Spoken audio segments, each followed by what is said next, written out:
Ousmane Sonko muy le président du parti Pastef les Patriotes mu demoon Ziguinchor def présentation programme am brok ci biir programme bi mu wax boo xamante ni dafa xaw a jur coow. ñuy jàpp ni que dafay xaajale réew mi walla dafa bëgg diviser muy monnaie locale bi nga xamante ni da ko proposer pour la Casamance. ban jàngat nga am ci boobu les propositions. Bon, merci beaucoup. C'est-à-dire que honnêtement j'ai pas lu le livre de Ousmane Sonko parce que aussi en tant qu'intellectuel je peux pas trop avancer sur une discussion qui concerne un livre dont moi j'ai pas lu. D'accord.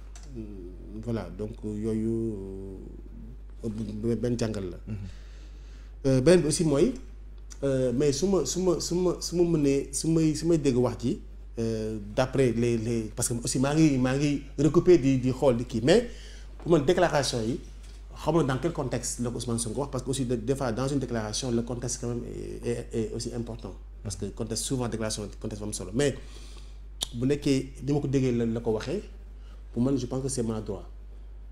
C'est maladroit de sa part parce que je pense que monnaie c'est une question de souveraineté. dëkk monnaie c'est une question de souveraineté dafa am solo et que quand tu parles de monnaie locale c'est une partie intégrante d'une indépendance bu ñu waxantee dëgg. nga yaakaar ne c'est pas réalisable. non dama laaj dama jox sama xalaat. parce que dëkk bu laajee territoire laaj territoire laaj tout monnaie moo la si teg monnaie c'est une question de souveraineté. C'est pas pour rien que nous les Africains ñi laaj une monnaie africaine bàyyi le franc CFA parce que ñu jàpp ni monnaie c'est une question de souveraineté. Maintenant bu parler de monnaie locale en Casamance man je pense que c'est un peu maladroit de la part de Ousmane Sonko. Vous pensez que c'est diviser le Sénégal? En tout cas je n'irai pas jusque là mais je pense que parler de monnaie locale je pense que man Ousmane Sonko je le connais beaucoup plus intelligent que ça mais vraiment parce que aussi bu xalaatu sax parce que Sénégal le niveau de mentalité bokkul déjà am na coow yu jub yoo xam ne jaruñu koy wax quoi lu si bàyyi xel mais tey bu loolu jubee peut-être dafay jox dëgg ñenn ñu doon am yaakaar si loolu je pense que pour man. mooy waxi lan. waaw en fait souvent dañ koy wax am na wax yoo xam ne man du yooyu ça m'intéresse pas mais dañ ko doon dégg que mais souvent chaque fois buy wax sur la Casamance man chaque fois je note quand même des fois que dafay dévier un peu et que loolu parce que c'est la deuxième fois. parce que mais monsieur Diour allez-y directement. l'affaire Adji Sarr yaa ngi raay l'affaire Adji Sarr Sonko il a mës na wax que je demande à mes frères de déposer les armes wax boo xam ne ñu bëri dañ jug ŋàññi wax jooju te bu bindee livre bind si wax monnaie locale de la Casamance man jàpp naa ni du waxu kilifa en fait parce que wax buy yàq la wax buy teel xel yi la parce que fii Sénégal toll on n'a pas besoin de monnaie locale ñun on a besoin d'une monnaie forte et maintenant monnaie locale de la Casamance pourquoi faire.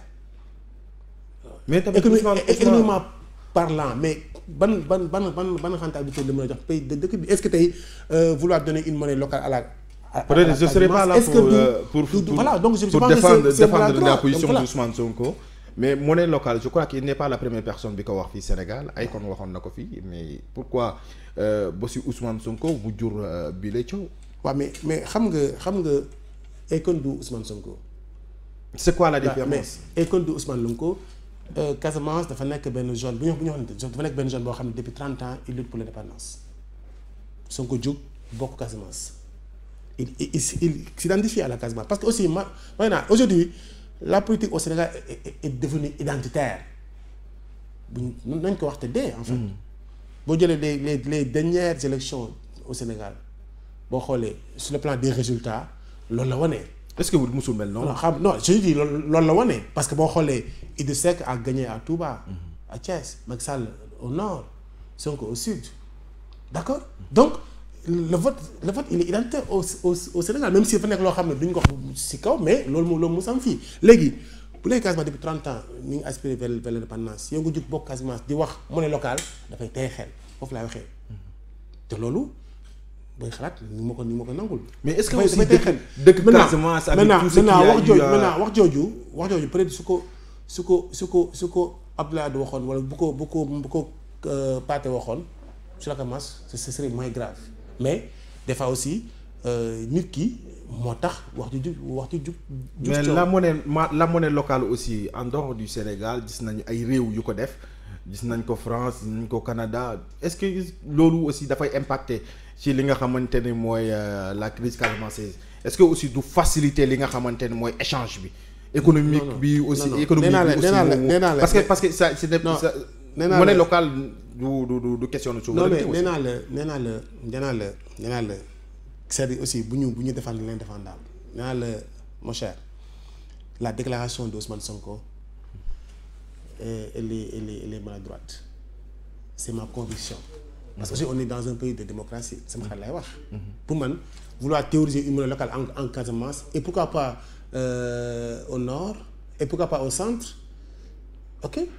Non, mais lui, il est candidat à la mairie de Ziguinchor. Non, mais c'est maladroit. Quand même aussi. Non, mais c'est maladroit. Mais aussi, mais li nga proposé yow yaa ngi nii mais yow candidat nga au niveau de Thiaroye. Je suis sur la liste de Thiaroye Gare. Marsal moo porte lépp c'est Marsal le candidat de liste bi Marsal c'est voilà mais yaa nekk tête de liste. xam nga programme bi ngay proposé aussi kenn du la ko bañal. xam nga bu ñëwee si Thiaroye Gare après. mais pourquoi Ousmane Sonko saa yu waxee muy créer ay tollé. non mais parce que nee naa la man bu ñu jógoon ne Thiaroye Gare monnaie locale ça pose problème dama Ousmane Sonko. ak li représenté si réew mi ak aussi parce que Casamance dafa am problème fa nekk quand on parle de Casamance c'est plus de 30 ans de rébellion c'est une région qui aspire à l'indépendance. Elle mérite pas un développement, elle mérite pas un changement. On parle pas de ça mais si vous voulez parler de développement est-ce que vous connaissez les projets du président Macky Sall pour la Casamance est-ce que les projets de Macky Sall pour la Casamance ne sont pas plus ambitieux que ceux incarnés par Sonko? Non, okay. C'est à ces deux de défendre le projet quand même. Mais nous, on ne peut pas faire l'apologie du projet d'Ousmane Sonko. Non, mais c'est maladroit. Non, nous, on ne peut pas faire le bilan ou bien l'apologie du projet de Macky Sall. C'est aux gens de l'APR ou de la mouvance présidentielle. Nous avons droit à top lolo Ousmane Sonko aussi pareil. Nous ne défendre le projet aucun. Mais par contre, on a des questions à se poser. Vous faites qu'un tennis. Nous avons qui mun soxali réew mi wala mun soxali gox bi.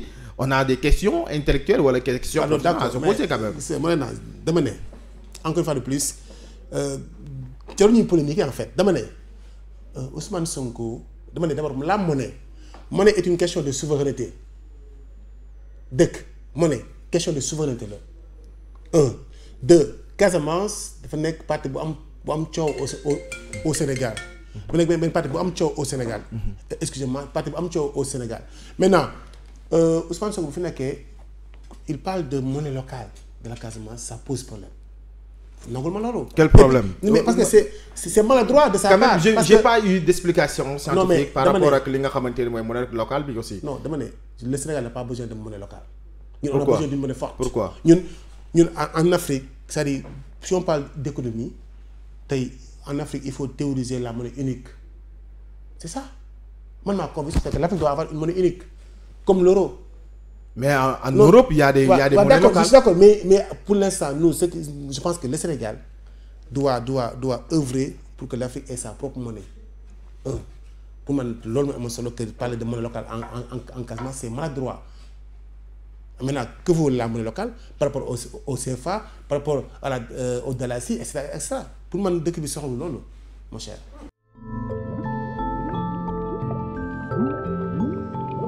À 221, une autre vision de la télé.